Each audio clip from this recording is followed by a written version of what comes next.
Saudi അറേബ്യയിൽ ജയിലിൽ കഴിയുന്ന കോഴിക്കോട് സ്വദേശി അബ്ദുൾ റഹീമിന്റെ മോചന ഹർജി റിയാദ് ക്രിമിനൽ കോടതി ഇന്ന് വീണ്ടും പരിഗണിക്കും.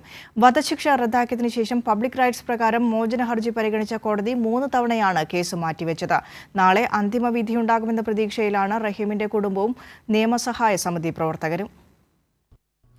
ദിയാദനം കൈപ്പറ്റി മാപ്പ് നൽകാൻ മരിച്ച സൗദി ബാലൻ അനസൽ ഷാഹിരിയുടെ കുടുംബം തയ്യാറായതോടെയാണ് 18 വർഷത്തെ ജയിൽവാസത്തിനൊടുവിൽ കോഴിക്കോട് കോടമ്പുഴ സ്വദേശി അബ്ദുൾ റഹീമിന്റെ മോചനത്തിന് വഴി തെളിഞ്ഞത്.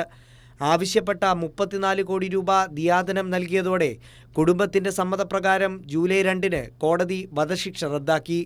തുടർന്ന് 3 തവണ മോചന ഹർജിയിൽ വിധി പറയാൻ കോടതി ചേർന്നെങ്കിലും മാറ്റിവെക്കുകയായിരുന്നു. പബ്ലിക് റൈറ്റ്സ് പ്രകാരമുള്ള നടപടിക്രമങ്ങളാണ് നിലവിൽ പുരോഗമിക്കുന്നത്.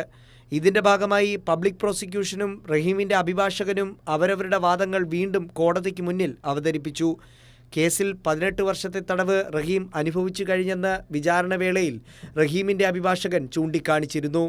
കുടുംബം മാപ്പ് നൽകിയതിനൊപ്പം ഇക്കാര്യം കൂടി കണക്കിലെടുത്ത് മോചന ഉത്തരവ് നൽകുമെന്നാണ് പ്രതീക്ഷ.